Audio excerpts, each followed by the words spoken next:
వైఎస్ఆర్ జగన్ పోతిరెడ్డిపాడు ద్వారా కృష్ణా నీళ్లను రాయలసీమకు తరలించుకుపోతుంటే కేసీఆర్ నోరెత్తలేదని సీఎం రేవంత్ విమర్శించారు. జగన్ కు పంచభక్ష పరమన్నాలు పెట్టి తెలంగాణ జలాలు ఏపీకి ఇచ్చారని మండిపడ్డారు. పాలమూరు జిల్లా ప్రాజెక్టులను పక్కన పెట్టి కమిషన్ల కోసం 1,00,000 కోట్లతో కాళేశ్వరం ప్రాజెక్టును కట్టారని, భీమా, నెట్టెంపాడు, కోయల్ సాగర్, కల్వకుర్తి ప్రాజెక్టులు ఎందుకు పూర్తి చేయలేదని ప్రశ్నించారు. 40,000 క్యూసెక్లకు పెంచింది. వైఎస్ రాజశేఖర రెడ్డి ముఖ్యమంత్రి ఉన్నప్పుడు ఆనాడు పోతిరెడ్డిపాడు పక్క 4,000 క్యూసెక్స్ నుంచి 40,000 క్యూసెక్లకు పెంచింది. రాజశేఖర రెడ్డి గారికి ఊడిగం చేసింది. రాజశేఖర రెడ్డి చెప్పులు మోసి కృష్ణా నది జలాలను రాయలసీమకు తరలించడానికి అనుమతించింది. సన్నాసివి నువ్వు కాదా చంద్రశేఖరరావు?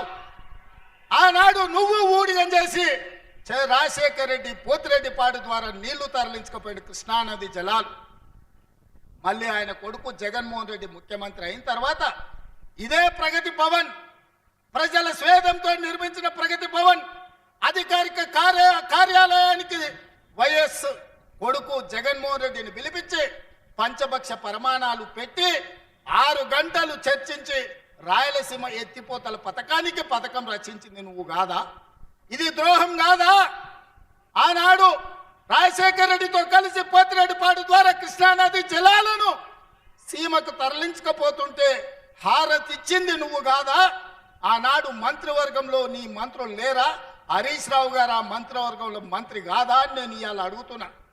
అదే కాదు, జగన్మోహన్ రెడ్డి గారు ముఖ్యమంత్రి ఉన్నప్పుడు ఏ నీళ్ల కోసం తెలంగాణ రాష్ట్రం తెచ్చుకున్నామో, ఏ నీళ్ల కోసం శ్రీకాంతాచారి లాంటి యువకులు, నూనూగు మిసాల యువకులు ఆత్మ బలిదానాలు చేసుకున్నారు. ఆ బలిదానాలతో సాధించుకున్న తెలంగాణలో కృష్ణానది జలాలు రంగారెడ్డి, మహబూబ్ నగర్, అదేవిధంగా నల్గొండ, ఖమ్మం జిల్లాలకు ప్రాజెక్టులకు, భూములకు పారాల్సిన నీళ్లు రాయలసీమ జిల్లాలకు తరలించకపోతుంటే రాయలసీమ లిఫ్ట్ ఇరిగేషన్, అదేవిధంగా ముచ్చుమర్రి లిఫ్ట్ ఇరిగేషన్ నిర్మించుకుంటుంటే ఒక్క రోజైనా నువ్వు అడ్డుకున్నావా? వీరతిలకం దిద్ది జగన్మోహన్ రెడ్డికి పంచభక్ష పరమాణాలు పెట్టింది నువ్వు కాదా? ఇవాళ నువ్వు చేసిన పాపం ఇవాళకు మాకు శాపమైంది, ఇవాళ మాకు ఉరైంది. ఇవాళ తొందరలోనే రాయలసీమ లిఫ్ట్ ఇరిగేషన్ పూర్తి అయితే రోజుకు 10 టీఎంసీలు అంటే ఒక్క నెల రోజులు మన కళ్ళు మూసుకుంటే 300 టీఎంసీలు శ్రీశైలం మొత్తం తరలించకపోవడానికి, మలుపుకపోవడానికి ఇవాళ పునాదులు వేస్తే ఆంధ్రప్రదేశ్ ప్రభుత్వం వీర తిలకం దిద్ది కాంట్రాక్టర్ దగ్గర కమిషన్ల కోసం కక్కుర్తపడ్డది.